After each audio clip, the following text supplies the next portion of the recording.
नमस्कार, one India Hindi में आपका स्वागत है। मैं हूं शिखा थोरिया। जैसे जैसे उत्तर प्रदेश चुनाव की तारीख नजदीक आ रही है, सरगर्मियां बढ़ती जा रही हैं।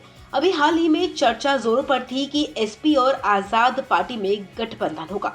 इतना ही नहीं, शुक्रवार को भीम आर्मी के मुखिया चंद्रशेखर आजाद ने समाजवादी पार्टी के दफ्तर पहुंचकर अखिलेश यादव से मुलाकात भी की थी। लेकिन अब खबर है कि उत्तर प्रदेश चुनाव में एसपी और आजाद पार्टी का गठबंधन नहीं होगा। खुद चंद्रशेखर आजाद ने अखिलेश के साथ गठबंधन पर चल रही चर्चाओं पर विराम लगा दिया है। बता दें कि लखनऊ में चंद्रशेखर आजाद ने शनिवार को एक प्रेस कॉन्फ्रेंस को संबोधित करते हुए ऐलान किया कि उत्तर प्रदेश के विधानसभा चुनाव में समाजवादी पार्टी के साथ उनकी पार्टी का कोई गठबंधन नहीं होगा। इतना ही नहीं, उन्होंने एसपी प्रमुख अखिलेश यादव पर हमला भी बोला।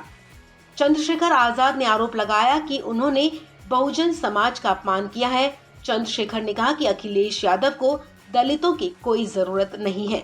समय में मुझे लगा कि अखिलेश जी को दलितों की जरूरत नहीं है। वो इस गठबंधन में दलित नेताओं को, दलित लीडरशिप को नहीं चाहते। वो चाहते हैं कि उनको दलित वोट करें।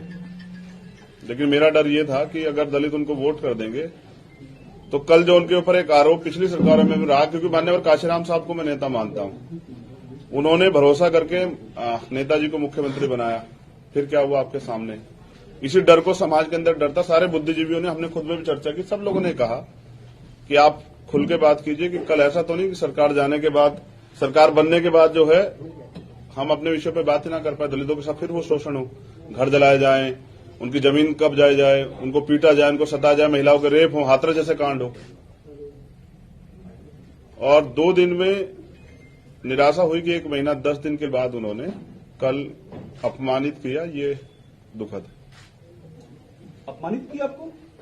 ये बहुजन समाज के लोगों का उन्होंने अपमान किया है। किसने सर? अखिलेश यादव ने। मुझे ये भरोसा था कि वो भी 85% बहुजन समाज के लोगों को इकट्ठा करने का प्रयास करेंगे, क्योंकि हम सब लोग भाजपा को रोकने का प्रयास कर रहे थे। मैं समझता कि यहाँ पीठ के दर्द के बाद भी 2 दिन से हूं कि किसी तरह से बात सकारात्मक हो जाए, लेकिन कल आने के बाद उन्होंने कहा था कि मैं शाम तक बताता हूं। उनका जवाब अभी तक नहीं है। प्रेस कॉन्फ्रेंस में चंद्रशेखर ने कहा कि मैं चाहता था कि बीजेपी को सत्ता में दोबारा आने से रोकने के लिए एक बड़ा गठबंधन हो, लेकिन हमारे अधिकारों के सवाल पर अखिलेश यादव चुप है। अब हम अपने दम पर लड़ेंगे। हमारी कोशिश थी कि बिखरा विपक्ष एकजुट हो जाए। उन्होंने कहा कि मैंने सबसे पहले मायावती के साथ गठबंधन की कोशिश की थी। चंद्रशेखर ने कहा कि अखिलेश को वंचित वर्ग की चिंता हो या ना हो, लेकिन मुझे इसकी चिंता है। इसलिए पीठ दर्द के बावजूद मैं 2 दिनों से लखनऊ में हूं। मैंने अखिलेश के जवाब का इंतजार किया, लेकिन अब तक कोई जवाब नहीं मिला। उन्होंने कहा कि अखिलेश यादव सामाजिक न्याय को नहीं समझ पाए हैं। चंद्रशेखर ने अखिलेश पर दलित मामलों में चुप रहने का भी आरोप लगाया। उन्होंने कहा कि अखिलेश ने दलित लीडरशिप को नकार दिया है। आपको बता दें कि इससे पहले शुक्रवार को अखिलेश और चंद्रशेखर के बीच मुलाकात भी हुई थी।